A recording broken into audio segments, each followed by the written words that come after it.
महफूज, अगर आप मेरी आवाज सुन पा रहे हो तो मैं ये जानना चाहूंगा कि गया में आप हैं और गया के ताल्लुक से जो खबर है कि वहां पर गया टाउन से बीजेपी के प्रेम कुमार जो हैं वो इस बार फिर से इंतखाबी मैदान में है और वो वजीर भी हैं, यानी उनकी साख दाव पर लगी है। उन्हें अपनी वजारत बचानी है, उन्हें अपनी असेंबली हल्के ये जो सीट बचानी है और सबसे बड़ी बात है कि सरकार को बचाने में उन्हें अपना कंट्रीब्यूशन देना है। तो महफूज, क्या मुद्दे हैं अहम गया में, अगर हम मुद्दों की बात करें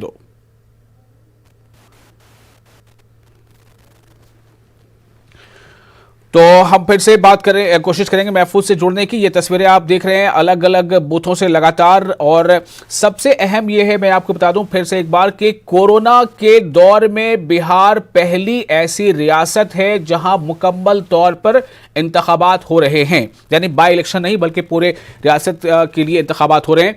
और आज पहला मरहला है, आज के बाद दूसरा मरहला 3 नवंबर को होगा और दूसरा और तीसरा मरहला 7 नवंबर को होगा और 10 नवंबर को नतीजों का ऐलान होगा। तो इसमें जो खास तब्दीलियां हैं वो ये हैं कि हर एक बूथ पर ज्यादा से ज्यादा सिर्फ 1000 वोटर ही होंगे। ये कोविड-19 को लेकर सोशल डिस्टेंसिंग मेंटेन करने के लिए ये कोशिश की गई है। एकदम नहीं कोई जाएगा, जैसा सरकार का आदेश। लोग शिकायत कर रहे थे कि आज भी प्रचार कर रहे हैं और आप प्रचार तो है नहीं, प्रचार नहीं हो रहा है। इन लोग घर से जाके निकाल रहे वोटर लोग नहीं लगा, समूह बना के 2 आदमी से ज्यादा एक साथ कोई बूथ पर नहीं जाना है, ये बात है। हंगामा क्यों हो रहा था? महिलाएं इकट्ठी थी, तो अपने हम तो पूरा समझे नहीं, ये विरोध किया कि महिला नहीं इन लोग घर का जा रहे बोलने की बात सही बात नहीं ना। पीछे से कहाँ से? ये हमारा नहीं है, ये चुनाव आयोग का चल। आप अपना बाईचक वोट दीजिए, उसमें कोई बाधा नहीं है। हम लोग 2 बच्चा मियाँ भी जा रहे हैं। बच्चा मियाँ नहीं, अब हो जाए तरीके से 2 आदमी नहीं था, 2 आदमी नहीं था।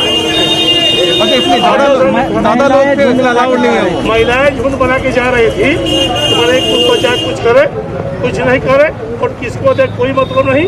भीड़ बना के कोई बूथ पर जुलूस बना के नहीं जाना।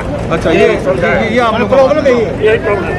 तो यहाँ पर आप ये है यहाँ के पुलिस पदाधिकारी जिन्होंने कहा है कि महिलाएं या कोई भी हो झुंड बना के नहीं चले और जो भी वोट देना है 1 से 2 लोग ही एक साथ चले, और जो झुंड थी जो भीड़ थी महिलाओं की या दूसरे लोगों की उन्हें यहाँ से हटा दिया गया है। सहयोगी विपिन के साथ अरुण चौरसिया, न्यूज़ 18 गया। तो ये गया की तस्वीर आप देख रहे हैं। वहां पर जो खवातीन हैं उनमें एक नाराजगी है, एक गुस्सा है एक तरह का, क्योंकि जब खवातीन घरों से बाहर निकलती हैं और पोलिंग बूथ तक पहुंचती हैं तो काफ़ी बड़ी जिम्मेदारी वो घर पर निभा कर आ चुकी होती है, नाश्ता खाना बनाकर, बच्चों की देखभाल करके या फिर उनका इंतज़ाम करके कि कौन उन्हें देखेगा, कहाँ रखेंगे।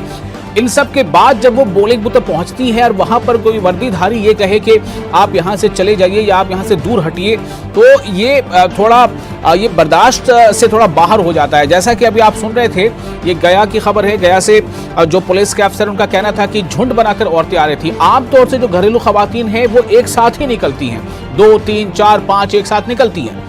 अब तो क्या उन्हें इस तरह से मतलब डांट फटकार करके या धक्का दे करके हटाया जाना चाहिए? ये एक अहम सवाल है जिसको लेकर वहां पर लोगों ने, अभी हमने कुछ देर पहले भी खबर बताई कि लोगों ने वहां पर नाराजगी जताई है।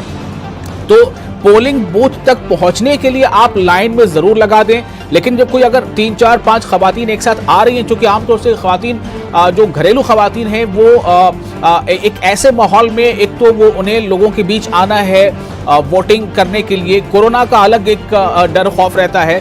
तो ऐसे में ये जो खबर है गया के बूथ नंबर 120 पर हंगामा इसी बात को लेकर हो रहा है कि क्यों कोई वर्दी वाला खवातीन को लेकर इस तरह के सख्त अल्फाज का इस्तेमाल करता है या जो ऐसे मतलब बर्ताव करता है जो काबिल कबूल नहीं है। उन्हें समझाया जा सकता था, और जो अगर लेडी पुलिस वहां पर अगर है, खवातीन पुलिस का अमला है, तो उनके जरिए से इन्हें समझाया जाना चाहिए था। लेकिन आप देख रहे हैं कि किस तरह से वहां पर लोगों ने हंगामा किया है।